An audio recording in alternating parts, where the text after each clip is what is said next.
This episode of the Old Dogs REI Network is brought to you by Mino Studio.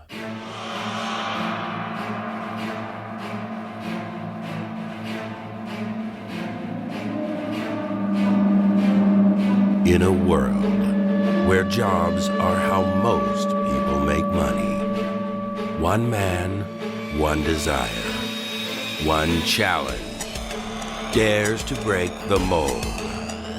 Welcome to the Old Dogs REI Network, where we don't work for money. Money works for us. Coming soon. Viewer discretion advised.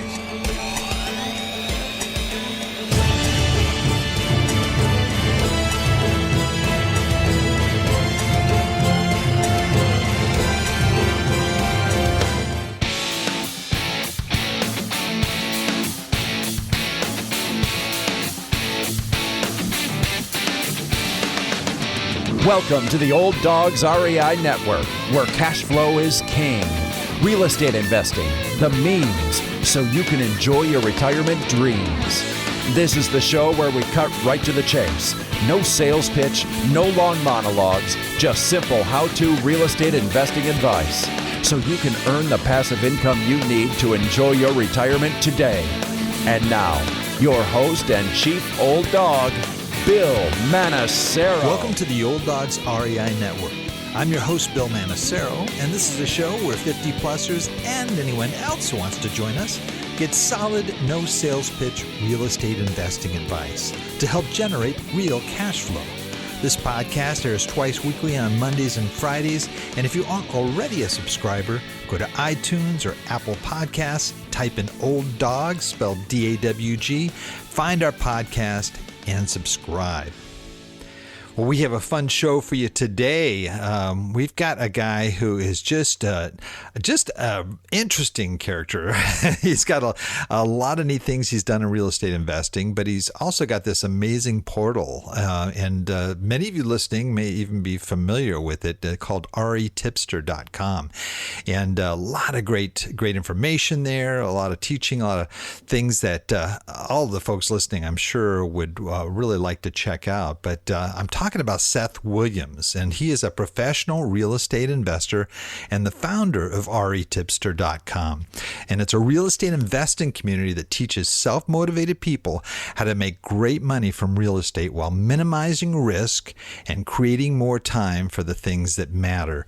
And those are two key things that I know a lot of our old dogs listening really take into account, especially minimizing the risk aspect, especially later investors in their lives, making time to enjoy your retirement years. So I am really looking forward to talking to Seth Williams. Well, welcome, Seth, to the Old Dogs REI Network. Hey, Bill. Thanks for having me on your show. I'm happy to be here. It's great to have you on. I know you're not an old dog. You're definitely a young. I'm getting there. Young pup. I don't know, man. You look pretty young to me, but but you sound like you certainly have the experience of an old dog, and a lot of the things that you've done, and in the real estate realm, and just your life in general. But I'd love if you just kind of give us your background, where you're from, how you came into real estate and all that kind of stuff.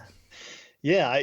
Well, to clarify, I'm actually 36 at the time that we're talking here, which man, it's interesting because I grew up as the youngest person in my family, and I felt like all through school I was always the youngest person everywhere I went. And I'm sort of at that age. It's like this sweet spot where I'm not the youngest in the room anymore, but I'm also not like the oldest. I'm kind of right in the middle, so I can kind of relate to both worlds in a way. So are you technically a millennial? I think I'm like right on the very beginning of that. Yeah, like almost not, but technically I think I do fall in that bucket. I'm sorry. Yeah. Well, hey, I won't hold that against you fault. In the interview here. So where do you come from? Where were you born? Where, all that kind of stuff. Yeah. So I grew up in Grand Rapids, Michigan, and that's still where I live today. And I mean, my background with real estate, it sort of got started when I was in college, and I was sort of nearing the end of my college career and realizing like, I don't actually want to get a job and like do all this whole work career thing. Like I know I need to, and that's why I went to college, but like, I'm just not that excited about it. And I was, reading books, trying to figure out a better way. And I stumbled across Rich Dad, Poor Dad, which is a very, commonly referenced book that a lot of real estate investors know about. Uh-huh. And it just kind of opened my mind to this whole new paradigm that I didn't even really know about, of how you can build wealth by, spending your life buying assets, things that produce cash flow and put money in your pocket. And real estate was one of the examples that the author Robert Kiyosaki talked about in that book. But he didn't really get into the specifics of how you actually make it happen. It's just real estate. Go do that kind of thing. And so, I spent a lot of time, hundreds of hours after reading that book, trying to find good real estate deals that I could buy, either to flip or to use as rental properties in my market. And the time range was about 2005, 2006, and prices were pretty high nationwide, kind of like they are today. And I was just having a heck of a time finding deals. I could not do it to save my life. And part of my problem that I didn't realize at the time was that I was limiting myself to only looking at publicly listed properties on the MLS. Like, in my brain, those were the only options. If you didn't have a for sale sign in your front yard, then I can't buy your property. And a couple of years later, after wasting just an embarrassing amount of time trying and failing to find deals, it sort of came out of my radar that there are a lot of other ways to make this happen. And one of the ideas I came across was this idea of getting what's called a delinquent tax list. And it's basically just a list of properties that every county in America has. Some of them are willing to give it to you fairly easily. Others are not. But this list is just a list of all the property owners in their county that are currently delinquent on their property taxes. So they have not yet lost their property. This is not the tax sale auction list. That's something totally different. This is just the people who, they still own their property, but if they don't pay off these taxes soon, they're going to lose their property. And I just sent postcards to all these people saying, hey, I see you own properties in this county, and I'm looking to buy properties in that county. If you want to sell, give me a call back. And lots of people called me back. I think I had like a 5 to 10%, up to an 18% response rate at one point on these postcards I was sending out. And specifically, though, I was going after vacant land properties. And the reason I was doing that, I had heard about this from another educator at the time. The reason you want to go after vacant land, or I wanted to, is because like vacant land is a much simpler type of property. Like, nobody's living at it. There's no house that's fallen apart. There's no tenants in place. Nobody can steal or destroy anything. And more importantly, when you're able to make offers on vacant land that are just like crazy low, like 10% of the property's market value, you can sort of set yourself up in such a way that you're getting a ton of free equity. Like, the property is already worth way more than you paid for it on the day you take possession. So like, technically you don't have to do anything to it. You can just turn around and list it for sale and sell it for a lot more than you paid for it. And it was the first thing I had ever tried in real estate that really worked. I mean, it really produced a lot of results. The first deal that I ended up buying, and this is another reason why land worked so well, it didn't cost a whole lot. I didn't have to take out loans or go into debt or, risk $50,000 just to buy the property. I bought my first property with $331 is all I paid for it. Yeah. And what I did was it was probably an hour away from where I live, just a half-acre vacant buildable lot. And the owner was on the other side of the country. They hadn't seen it in 20 years. To them, it was just a tax bill. It was a nuisance. And I was giving them an easy button by not only eliminating that bill, but paying them a little bit of money for it. And I was able to list it on Craigslist, and I sold it 11 days later for $1,900. And I mean, these numbers are not like huge numbers. It's not like I could just quit my job and be done at that point, obviously, but it was a big light bulb moment because, again, like, I didn't go into debt for that. I used the money in my bank account.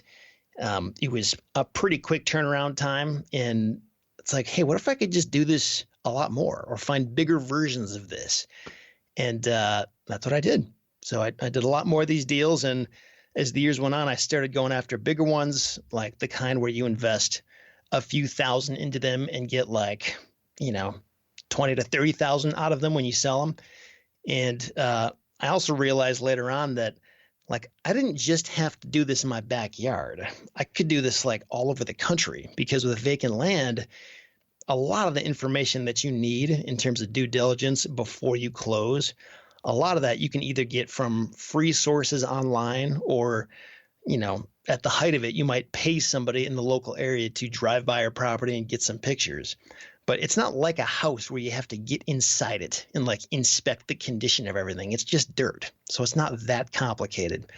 And it's just been a really awesome business to be in for years. And, another cool thing about land, and, by nature of the fact that we're able to buy these properties for almost nothing, it makes seller financing a really effective way to get them sold, not only sooner because you're financing the deal for them, you're becoming the bank, but also because a lot of times banks will not finance vacant land unless you have an immediate plan to develop it. They have no interest in vacant lots. So by stepping in and saying, hey, I'll finance this for you, you're giving a lot more people access to buy the property. And you can set these up so that on the down payment, they might give you a 10 to 20% or whatever you want it to be down payment. So you basically get all of your money back on their down payment. And then every payment after that for the next 5 years is pure profit. It's not like you need that to pay down another loan or anything like that.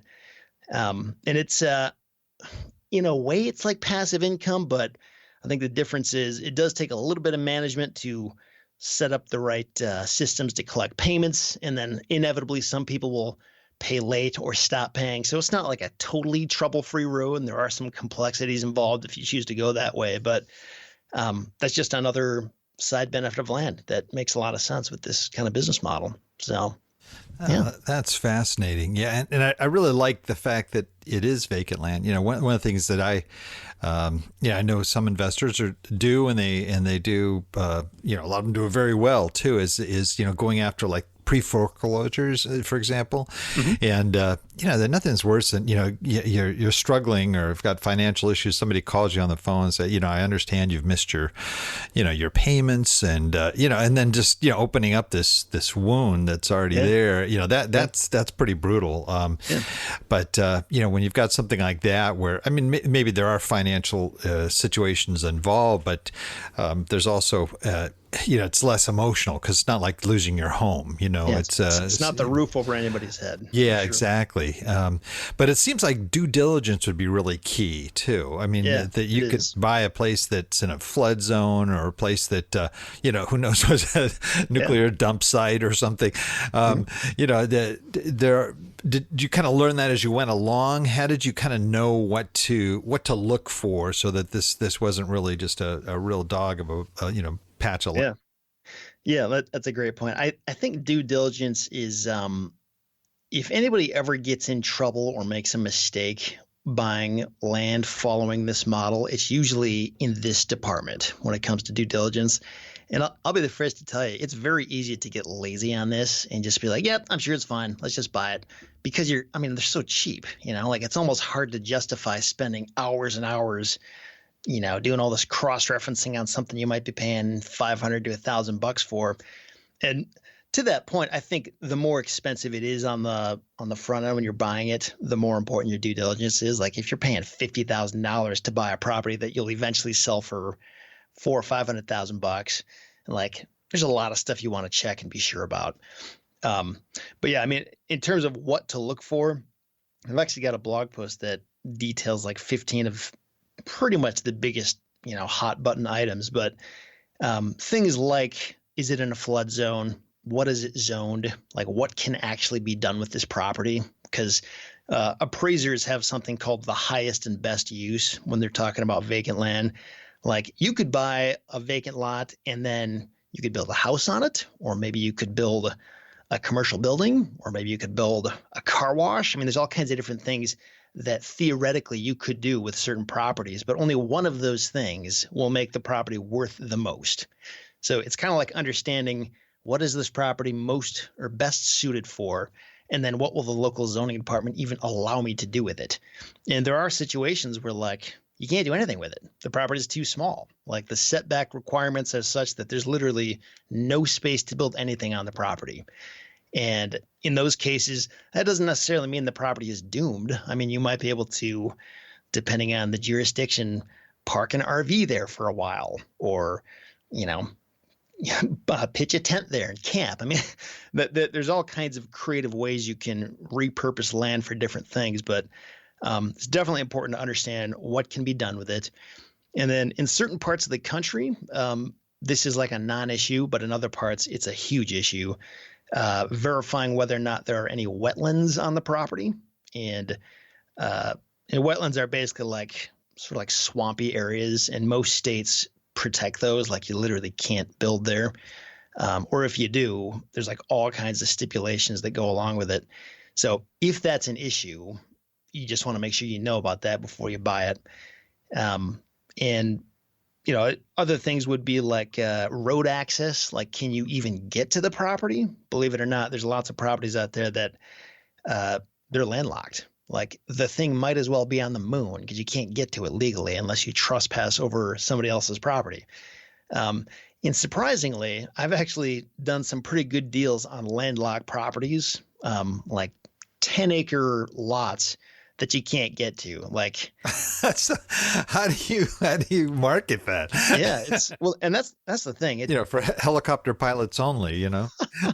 Exactly. Or just if you have a really big pogo stick, you can get there. But it's there's some caveats to that. In some areas, in some states, you can literally like force a neighboring property owner to give you an easement if it doesn't already exist. So like.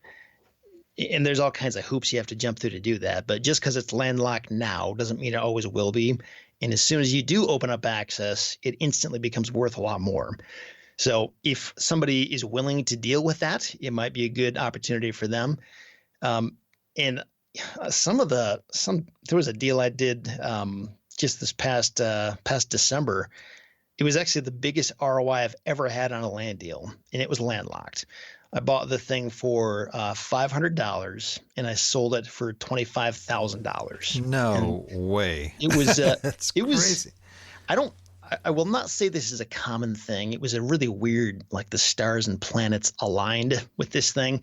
Because it was a landlocked property. So the person who owned it was like, well, it kind of is worthless. So, okay. But the person that bought it from me was the neighboring property owner. And to them, it was worth a lot because it's what they have to look at every day when they look out their window. And it just worked really well. So, but anyway, like if it is landlocked, that's another key due diligence item you want to know about. You don't want to just go into it blind and find that out after the fact. And where do you find your properties? I mean, do you go to online auctions? I mean, I know you were mentioning you get these lists of the lien. Are you still doing that? Is that the primary source for the most part? Yeah. So when I was getting started, the delinquent tax list was pretty much the only way I did it. And I think that definitely still works. And the benefit of that is people on that list, they all have this built-in sense of motivation because there is a problem. Like for one reason or another, they're not paying their taxes. And if they don't do it soon, they're going to lose everything. So it's a compelling case to like, you can lose it all or you can let me pay you a few $100. What do you want to do? So for that reason, I think it's pretty effective. However, a lot of times that list is a huge pain to get. And even when you get it, it's a total mess to work with. Like it takes lots of time to sort it out and put it into the right format so you can actually send mail out to people. So I think if in my situation, I only had $3,000 to my name when I started doing this. So like I didn't have a lot of money. I didn't have a lot of room to make mistakes.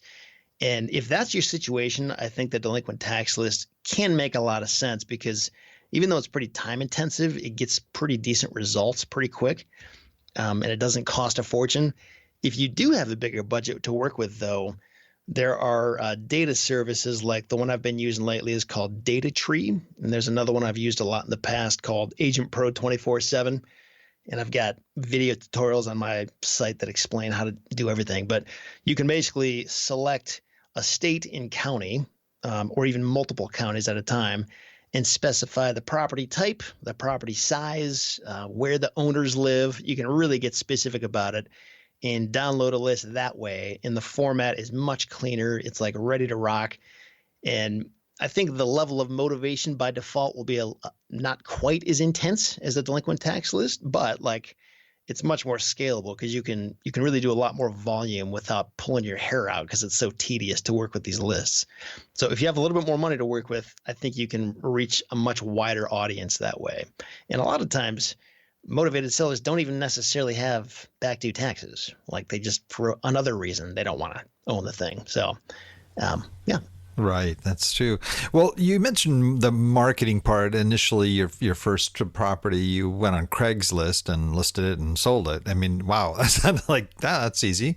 But are you? Do you have other types? It sounds like you're pretty targeted. Like that property you bought, and you had to find the owner of the adjoining property, and how do you find your buyers?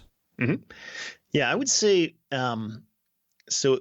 In the land business, for most people, they find that the biggest bottleneck in this process is in the selling process. Sometimes you get lucky and properties will sell like immediately, but what do you do when they don't? What do you do when you have to wait a week or a month or several months? And that's it kind of comes down to picking a market where properties are just selling quicker. And usually those markets are the places where there's lots of tourism, there's job growth, population growth. It's just seen as a desirable area in general. Because if you work in those markets, like you'll find deals everywhere, whether the market is hot or not. But if you pick a better market, the selling process will just happen with less resistance. And in terms of like, how do you sell them and like, where do you go to do that?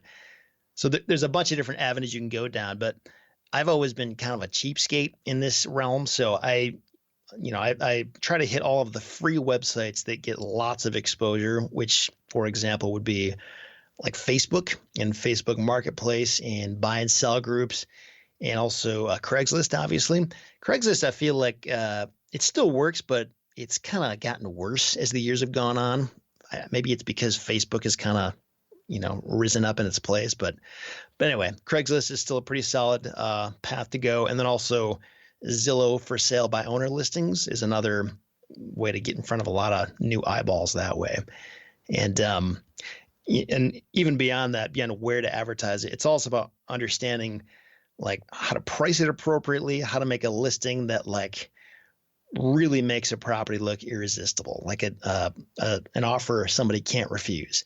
And this can be done by getting, really beautiful pictures of the property, including lots of information, like making it a no-brainer for somebody who wants land in that area. Like this is the one you need. And the thing about land is, for the same reason we're able to buy them for so cheap from so many people, a lot of people buy land because of emotional reasons, not because of logical reasons. It's like they're sort of buying a dream, like I want to own this property somewhere that I can retire to with the kids and build a cabin and, all this stuff. It's like, are they ever going to do it? I don't know. Maybe, maybe not. It's not really up to me. But the reality, I think, is that a lot of people buy land with these plans in mind and they just don't get around to it.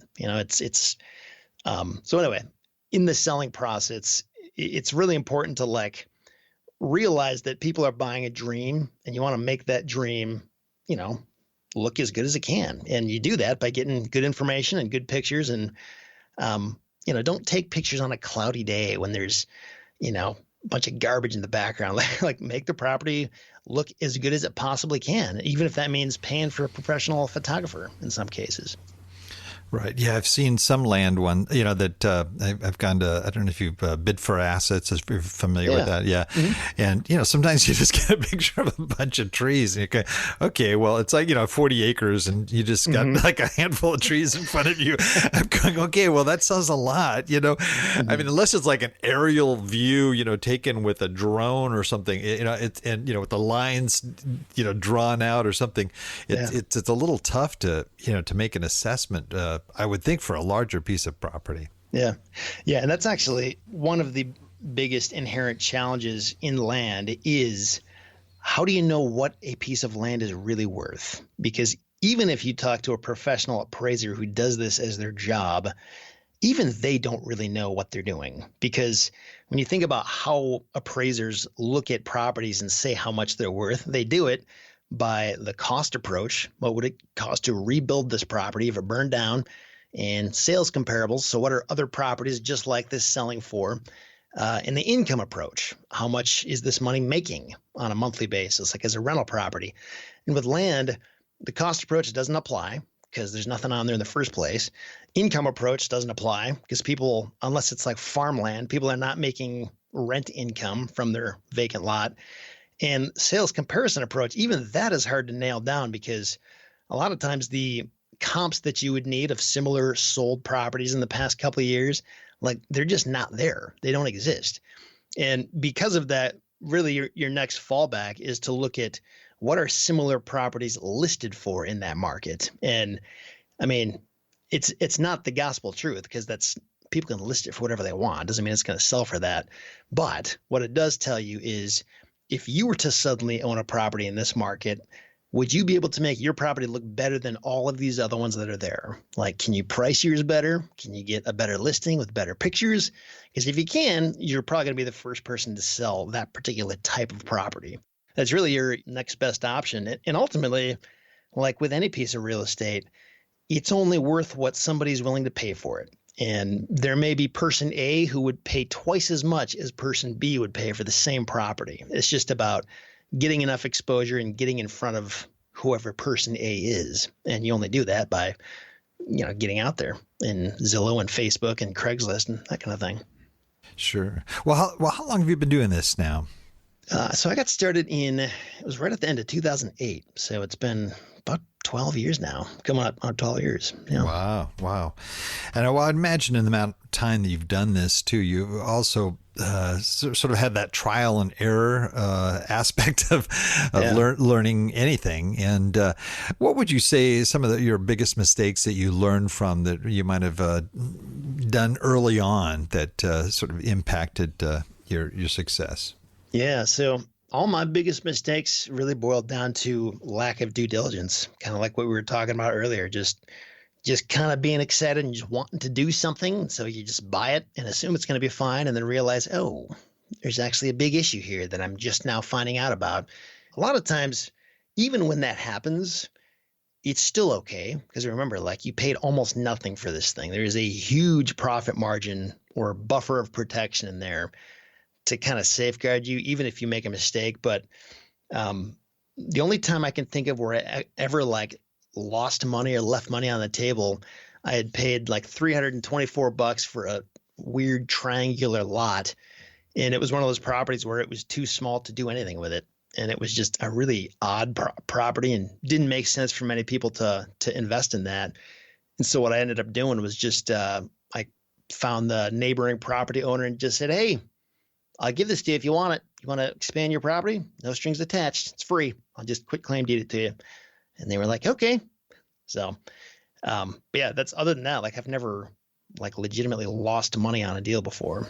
Have you held on to some, pieces of land that for a very long period of time, or do you usually, make a decision fairly early on as to what you want to do with that?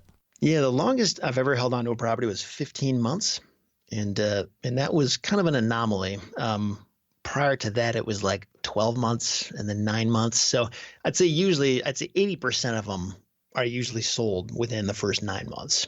And even that's kind of and again, it kind of comes down to like, what market are you in? Are properties selling quick there? Because there are some markets where you can have the best property in the world and it's still going to take you some time. And In other markets where just people are buying up stuff left and right. So, and then also, of course, how hard are you hitting the marketing? Like, are you posting it and renewing it and doing everything you can? Because if you get lazy, it's only going to hurt your selling efforts. What would you say is your biggest success? Something that you sort of learned early on that has just been real instrumental for your success? Yeah, something I actually haven't even mentioned yet is I have a buying website where, the way I used to handle finding these motivated sellers and talking to them was I would send them mail, tell them to call me back. They would usually get my voicemail. Then I would call them back. We'd spend 20 minutes on the phone. I'd make an offer. They would say no, and I just wasted all my time. And it was still okay because I got deals every, 10th or 12th person, but like it took a ton of time. And so what I did was I created a website that basically asked all the same questions that I would have asked them anyway on the phone. It was just a giant submission form saying, hey, give me all your property information and submit it. And I set up a system so that one of the questions I ask is, what do you think your property is worth? And they would put a number in there and they would submit that. And then I had have an automated response that goes out to them an hour after they submit it with an offer for about 9% of whatever number they gave me. So like, even if their number is completely wrong, like that's not really the point. I'm just trying to find out who here is actually willing to sell at my price, because once you say yes, then we can talk more. But if you're just going to like laugh off my offer, which I understand, I know it's very low. I'm not faulting you for that. But if that's how you're going to respond, then I'm not going to waste my time talking to you. and, Sure. and that has saved me just unbelievable amounts of time. Like that is a massive game changer, having that system in place. And, I can drive people there by either telling them in my voicemail message, hey, if you want an offer faster, go to my website and fill out your stuff. Or you can leave a message here and it'll take me a lot longer to get back to you. So I sort of encourage people to do it that way. And I even have I've done a lot of search engine optimization. So a lot of people find my website just searching for, how to sell my property online or something like that. And they'll find it and submit their property info, and I get these leads for free. So having that website has been a big game changer. That's great. Does that also work for buyers of your land? Could you do the same thing? Or you maybe not draw as many people in to buy your properties? Yeah, I mean, I don't want to say definitively no, but I've found that the buying website, I think it's a really good thing to have because, I mean, it's sort of like your ability to project a brand image and to show that you're trustworthy and to showcase your properties and that kind of thing. But like, unless you have hundreds of listings, you're never going to get a huge amount of traffic to that, where most people are going to find your listings are where they already are, which is places like Facebook and Craigslist and Zillow. So that's kind of like when you want the actual exposure, that's kind of where you go. Again, I think having a selling website so I can find buyers, it's a good thing to have, but it's not quite as instrumental as my buying website has been. Gotcha. Well, our audience are primarily folks that are 50 years of age and older. They're either approaching retirement and really thinking about what that's going to be. Do they have the funds to be able to have the retirement that they really want? Or there may be people that are already in retirement that are realizing, wow, we don't have what we had thought we would have in terms of assets and cash flow. They're looking at real estate investing as a means to be able to supplement those retirement years or even, allow them to do something with their nest egg to be able to keep it alive, to support them. What advice would you have for those folks, knowing what in the land area would be a viable type of means for them to generate cash flow? Yeah. So, I don't think like the land business is the right answer for everybody, but I think the reason that I found it so attractive and it's been so good over the years is because I'm a pretty risk averse person. Like I don't like taking on a bunch of debt. It just makes me uncomfortable and nervous. And that's actually like a big flaw as a real estate investor because debt is a huge part of how people buy properties. But with land, I just never had to do that. And I also liked how land was just a pretty simple kind of property. Like I didn't ever have to even see the thing. Like I could walk away from it for 10 years and nothing will have changed about it. And a lot of those things just gave me comfort. The ability to, there are certainly people who make this like a major full-time business where they're making millions from it every year. For me, that's never what it was. It was kind of almost like supplemental income. And I think the reason that worked well for me is because I wasn't one that did 500 deals a year. It was more like a dozen deals a year and just focus on ones that are going to make more money and deals that look fun. And it just kind of took the pressure off. And I didn't have to rely on this for like my livelihood. It was just like, hey, this is Disney World money, or hey, I can buy a new car now because I did this deal, or I can put it into this other investment over here. So I think if that's what a person is looking for, the land business can be great for that. And I mean, the one thing I would just reiterate is that land investing is, I would not call it a passive income business. I think even if you set up seller financed deals, like it's a little bit more passive in that there's like predictable payments coming in each month. But even then, like those payments aren't going to last forever. At some time, those notes are going to pay off and the income is going to stop until you buy more properties and sell them again. So I wouldn't look at it as a passive thing at all. It's like, if you're almost like looking for a hobby or something fun to do that's actually going to make some pretty good money, like that's perfect for the land business. And if you want to make, take it to the full tilt and make a lot of money, you can do that too. Is this your full-time gig that you're doing, or do you have another job? Where do you spend most of your time? Yeah, for me, land has always been a part-time thing. These days, I probably spend no more than 5 hours a week on my land business. And a big part of that is because I've got some of these automation things in place. Like I'm not spending hours on the phone talking to people. Like it all kind of just happens and I jump in when I need to. Actually, the thing that I spend probably the bulk of my time on is running my blog at retipster.com. And content creation, it's something I really, really enjoy doing. And I discovered that a number of years ago. But to make really good, helpful, like legitimately life-changing content where somebody can read a blog post and like it actually changes the direction of their life because it was that helpful. That kind of content takes a lot of time to make. So that's where I spend the bulk of my time each week. Oh, that's neat. And that is your income source, right? It's one income source. It's not the only one, but yeah, that makes some money. So looking at your business, and again, I guess you've got, RE Tipster, you've got the land, you've got, so what is your goal? Where do you want to see that? What gets you excited about the future? Yeah, good question. Well, I think like in terms of steering the ship in a new direction, like I'd like to get more passive kinds of things that, I don't think there's a whole lot of things in life that are 100% hands-off and passive, but you can get pretty close. So I'd like to get more into that kind of stuff, whether that means like, hard money lending or, I've been looking at storage facilities over the past year. That's something I've been pretty interested in. Triple net leases, something like that, where I can just, not that I have to, but if I want to, I can take my foot off the gas and the money's still going to be pretty reliably coming in. So. That's interesting. Yeah.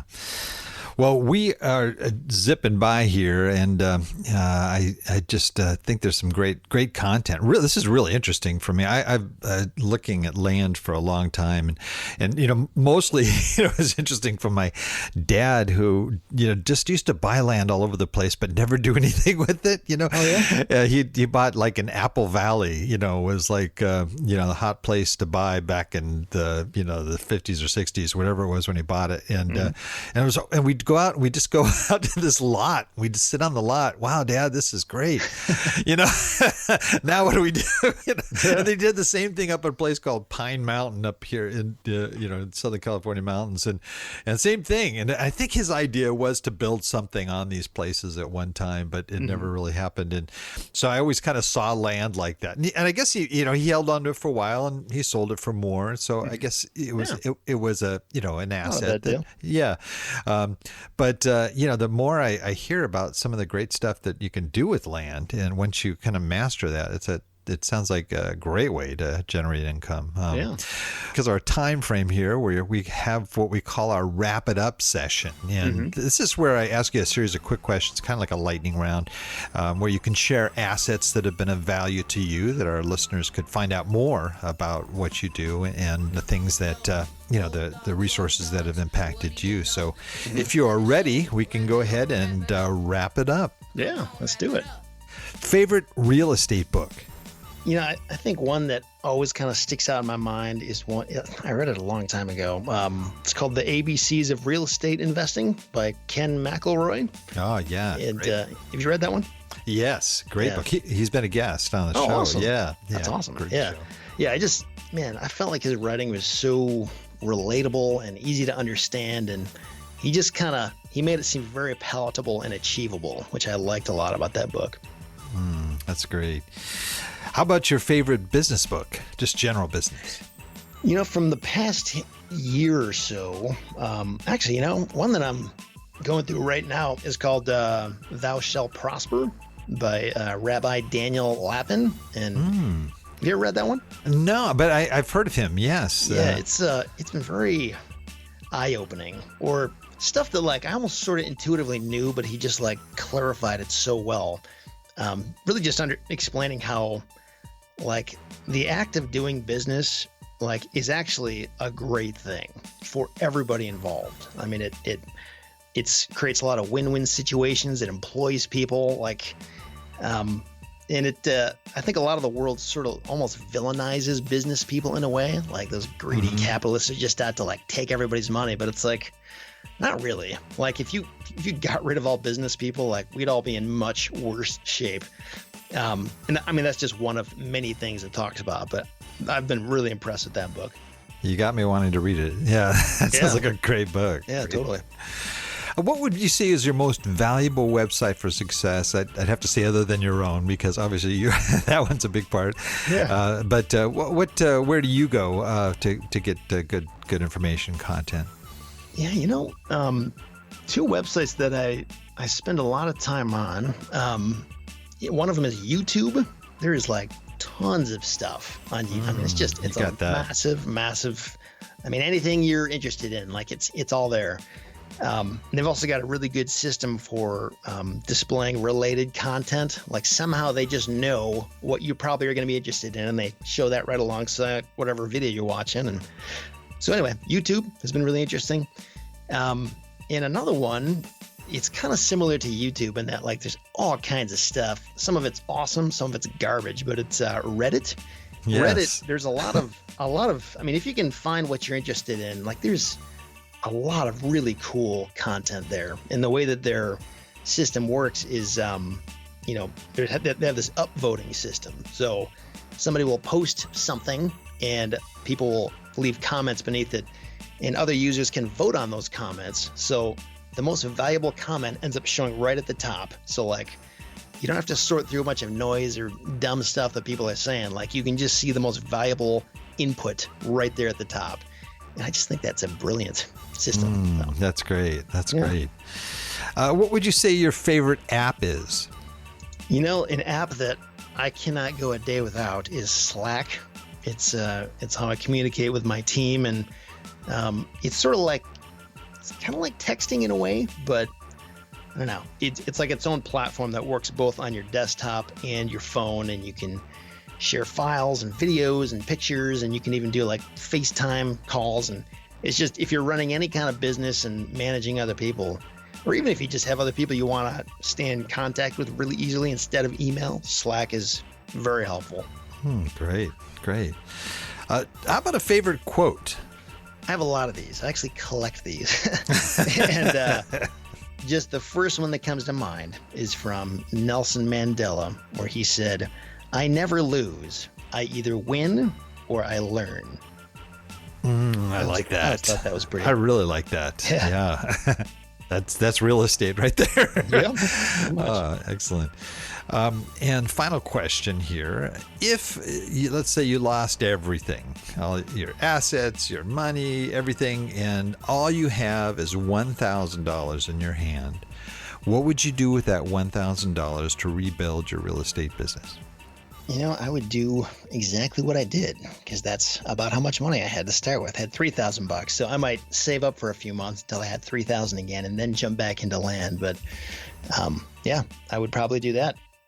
Just start buying land and flipping it there, huh? Yeah, that's great. Well, I'm sure there's a lot of folks listening here that would love to find out more about you. And, and I just have to really recommend that you have to visit your site. It's just a great, talk about content. There's tons of great stuff in there. And Ari Tipster, what's the best way for people to reach you? Or maybe somebody actually wants to, talk to you, or I don't know if you coach or doing that kind of thing, but what's sort of the best way for folks to reach you? Yeah, well, aritipster.com. There is a little, if you land on any one of our blog posts and you scroll all the way down, it's almost kind of hidden by design, but in the footer of the website, there is a contact button, and you can submit a message to me that way. So that's one way. And I would say if anybody out there is interested in this land stuff we've been talking about, I've got a really, really detailed blog post. It's almost kind of like a little course all in a blog post. And you can see that at landflippinglifecycle.com. That'll bring you there. That's great. And that's one thing I might add too, is you're very generous in this site. There's a lot of free content, and it's not just, your 400 word deal. You really do spend a lot of time putting together some good stuff. So I can't recommend it enough. But, thank you. Well, gosh, man, it went too fast here. I know. I still have like a ton. I'm gonna have you back if you'll come back. I'm serious, because I'd really love to explore. There's a lot of areas that you could provide some great information for our listeners. But we end every show the same. Our guests get the honor here of being able to close us out with their best hound dog howl. Okay. I've not practiced this. I'm sorry for what comes out. It's okay. We've heard everything on this show, from Robert Kiyosaki's howl to, you name it. You had Robert Kiyosaki in the show? Yeah. Holy cow, that's awesome. And there's some people that, will not howl, but very few. It's like almost everybody howls. Man. But so don't feel bad. If we have everything here. And here we go. Whoa.